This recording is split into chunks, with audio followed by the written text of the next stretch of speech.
Shalom, saudara-saudari semua. Salam damai di dalam Kristus Tuhan kita.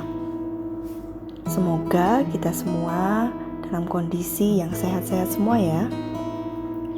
Hari ini, hari Sabtu, tanggal 20 Maret 2021. Bersama-sama kita akan membaca kitab suci dan akan merenungkan sabda Tuhan bersama dengan saya, Stefani, dari Paroki Santo Marinus Yohanes Kenjeran, Surabaya. Mari kita semua memulai dalam nama Bapa dan Putra dan Roh Kudus. Amin. Marilah kita berdoa. Ya Allah, kami sungguh bersyukur kepadamu buat hari-hari yang Kau berikan bagi kami. Hingga hari ini kami masih boleh hidup dan beroleh banyak sekali berkat yang Kau berikan bagi kami, terutama setiap hembusan nafas kami. Ya Bapa, sebentar lagi kami akan merenungkan sabdamu. Biarlah melalui sabdamu ini kami boleh saling mengasihi sesama kami, dan terutama kami boleh mengasihi Engkau. Terima kasih ya Tuhan. Amin. Bacaan hari ini diambil dari Injil Yohanes bab 7 ayat 40 sampai 53. Inilah Injil Yesus Kristus menurut Yohanes. Sekali peristiwa, Yesus mengajar di Yerusalem. Beberapa di antara orang banyak yang mendengarkan perkataan Yesus berkata, "Dia ini benar-benar nabi yang akan datang." Yang lain berkata, "Ia ini Mesias." Tetapi yang lain lagi berkata, "Bukan, Mesias tidak datang dari Galilea." Karena kitab suci mengatakan bahwa Mesias berasal dari keturunan Daud dan dari kampung Betlehem, tempat Daud dahulu tinggal. Maka timbullah pertentangan di antara orang banyak karena Yesus. Beberapa orang di antara mereka mau menangkap Dia, tetapi tidak ada seorang pun yang berani menyentuhnya. Maka ketika penjaga-penjaga yang ditugaskan imam-imam kepala dan orang-orang Farisi pergi kepada imam-imam kepala, orang-orang Farisi berkata kepada mereka, "Mengapa kamu tidak membawanya?" Jawab penjaga-penjaga itu, "Belum pernah seorang manusia berkata seperti orang itu." Jawab orang Farisi itu kepada mereka, "Adakah kamu juga disesatkan? Adakah seorang di antara pemimpin-pemimpin yang percaya kepadanya atau seorang di antara orang-orang Farisi? Orang banyak itu tidak mengenal hukum Taurat. Terkutuklah mereka." Nikodemus, seorang dari mereka yang dahulu telah datang kepada Yesus, berkata kepada mereka, "Apakah hukum Taurat kita menghukum seseorang sebelum ia dengar dan sebelum orang mengetahui apa yang telah dibuatnya?" Jawab mereka, "Apakah engkau juga orang Galilea? Selidikilah kitab suci dan engkau akan tahu bahwa tidak ada nabi yang datang dari Galilea." Lalu mereka pulang masing-masing ke rumahnya. Demikianlah Injil Tuhan. Terpujilah Kristus. Renungan hari ini dikatakan Dia ini nabi yang akan datang. Dia Mesias, kata beberapa dari orang banyak yang sedikitnya pernah mendengar tindakan dan ajaran Tuhan Yesus.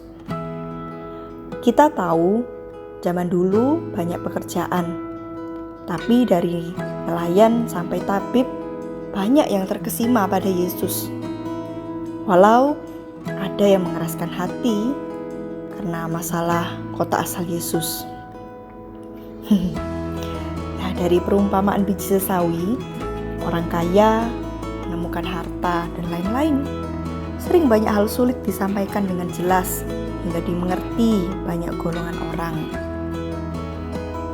Bahkan beberapa disampaikan dengan lugas bahwa Ia putra Allah, Ia jalan, tidak ada nabi dan penemu agama sebelum dan sesudahnya yang dengan jelas mengatakan, nah, kita sebagai orang Kristiani juga diingatkan Tuhan untuk menjadikan semua bangsa murid-Nya melalui dua hal, yaitu perkataan dan perbuatan.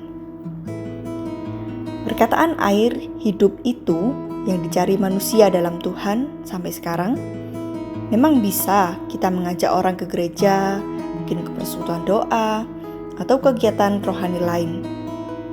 Tapi apakah kata-kata kita sudah menjadi tindakan manis, menyejukkan, dan jujur hingga mengundang orang pada Allah? Atau manis saja, atau jujur saja gitu. Tuhan ingin tindakan kita menggemakan dan mencerminkannya, dan kata-kata kita tidak sia-sia, melainkan memuliakannya, bukan mengintimidasi ataupun jadi batu sandungan bagi orang yang mau mencari Tuhan, termasuk orang-orang yang baper. Sangat urgent sekarang untuk menceritakan doktrin Kristus yang adalah jalan dan hidup, dikenal dunia, terutama melalui tindakan dalam perkataan kita. Kesembronoan adalah musuh Allah yang kuat di dunia, penyebab dan akar dari berbagai kejahatan lain yang meracuni dunia. Seperti yang disampaikan Paus Yohanes ke-23 menurut ensiklik Et Petri Cathedram tahun 1959. Mari saudara-saudari, kita semua, yuk kita bukan sekedar mengajak lagi, tapi lebih lagi, mari kita memberitakan kebenaran Tuhan melalui tindakan dan perkataan kita. Mari saya ajak teman-teman berdoa. Allah Bapa yang Maha Rahim, kami sungguh bersyukur kepadamu buat renungan hari ini. Ya Allah, tolong terus ajarkan kami, biarlah dalam setiap perkataan dan tindakan kami boleh terus mewartakan Engkau. Kami menjadi saksi-Mu yang hidup, dan kami memberitakan Injil kemanapun kami pergi, kepada siapapun kami bertemu, dan dimanapun kami berada, biarlah kami boleh terus mewartakan kasih-Mu, agar kemuliaan-Mu boleh semakin nyata di dunia ini. Dan orang-orang yang tidak mengenal Engkau pun, mereka juga boleh merasakan kasih-Mu itu. Sebab Engkau sungguh Allah yang Maha Pengasih.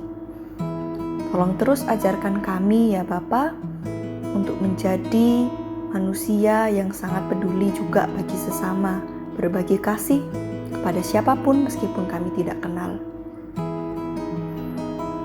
Semuanya ini, doa-doa kami serahkan ke dalam tangan-Mu, demi Kristus Tuhan dan pengantara kami. Amin. Semoga Tuhan beserta kita, sekarang dan selama-lamanya. Semoga kita diberkati oleh Allah yang Maha Kuasa, selalu sehat dan selalu penuh berkat Tuhan, membawa kabar sukacita dimanapun kita berada. Dalam nama Bapa dan Putra dan Roh Kudus. Amin.